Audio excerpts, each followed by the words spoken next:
कौन आपण माने भी घरे रही आपण मानकर रेशन कार्ड रो ई केवाईसी करिया पई चाहउचंती ताले वीडियो टू जमा भी स्किप करंतु नाही केमिति कोन सब ई केवाईसी करे जाय बा ई केवाईसी टी करिया पई हेले कोंटी के जेवा पई पड़िबो कोन करिवे जा द्वारा आपण मानकर मोबाइल फोन रे ई केवाईसी करि परिबे सब किछि डिटेल्स ए वीडियो माध्यम रे पाई परिबे जमा भी वीडियो को स्किप करिवे नाही देन केमिति चलंतु जानिबा ता पूर्व जदि चैनल को प्रथम थर आस्तांती चैनल को सब्सक्राइब करी पाखर थिबा घंटी चिन्ह को बजे देई ऑल नोटिफिकेशन आइकन को ऑन करिया पई जमा भी भूलिबे नाही। Let's start.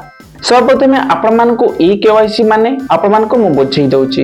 ई केवाईसी दियाला आपण माने जे कोनसी ऑनलाइन काम करथांती जेमिति कि आपण मानकर आधार टू नै बैंक पासबुक जाय आपण मानकर जे कोनसी ऑनलाइन सर्विस हमरे भी लोन अप्लाई रे हो कि जा भी हो आपण मानकर ई केवाईसी टी आपण मानकर आधार कार्ड द्वारा ई केवाईसी टी होइताय। ई केवाईसी टी कोन जगह रे दरकार होइताय आपण माने बुझि गले सेति पई सरकार कोन पई रेशन कार्ड रे आपण मानकर ई केवाईसी करिया पई जाउचंती आपण मान को ता विषय भी मु बुझेई दउची। सरकारनकर नुवा केवाईसी सिस्टम टी होउची जो घरे वृद्ध लोक थांती मानकर डेथ हला परे सेमानकर घर लोक कोन करथांती रेशन कार्ड रु तांको नाम रे भी चावल नै आसीथांती एवं किछि लोक माने थांती तांको झियर मैरिज सरिला परे तांको नाम रे भी रेशन कार्ड रु चावल नै की पळे आसंती। सेही फ्रॉड गुडी को रोकिया पई सरकारनकर ई केवाईसी सिस्टम टी सरकार लागू करचंती। देन आगर कोन थिला आपण मानकर फैमिली मेंबर जिए गले चावल नै की पळे आस्तले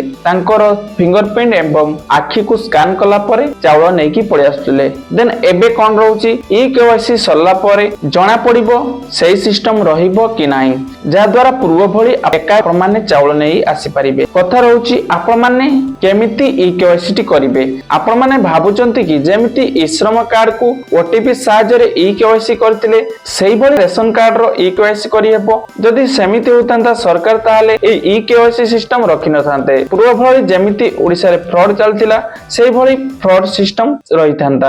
देन सेति पई सरकार नुवा नियम लागू करले ई केवाईसी जा कि आपण मानकर पाख डीलर को जाई ई केवाईसी टी करिया पई पड़िबो नहले डीलर वाला को आपण मानक घर पाख को नै आसी ई केवाईसी टी करिया पई पड़िबो।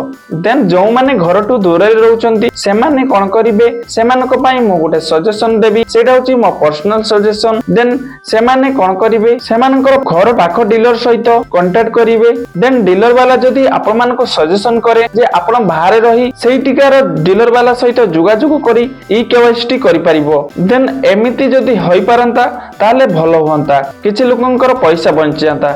एइटा होची आपण मानक मोर सजेशन आपण माने थरे घर रे पाख डीलर वाला सहित कांटेक्ट करंतु उहे तो आपण मानक गां को से पई पड़िबो नाही ई केवाईसी पई। देन आपण माने केबे मोबाइल ले ई केवाईसी टी करि परिबे नाही। वीडियो टी केमति लागिला निहाती कमेंट करि जणेबे एवं आपण माने कोन डिस्ट्रिक्ट रु वीडियो देखुचंती निहाती कमेंट करिवे एवं चैनल ले नुवा करि आस्थिले चैनल को सब्सक्राइब करी पाखर थिबा घंटी चिन्ह को बजे दे ऑल नोटिफिकेशन आइकन को ऑन करिया पई जमा भी भूलिबे नाही। एवं एइठी आउटे कथा कहि रखिबी आगो को सुभद्रा योजना फॉर्म आछि से फॉर्म टी केमिति पूरण करिवे कोन कोन डॉक्यूमेंट दरकार फॉर्म फिल अप करिया पई ऑनलाइन रे ना ऑफलाइन रे फॉर्म फिल अप करिवे सब किछरो डिटेल्स हमर ए चैनल माध्यम रे पाई परिबे। देन वीडियो को लाइक करी चैनल को सब्सक्राइब करिया पई जमा भी भूलंतु नाही। रहूची जय जगन्नाथ।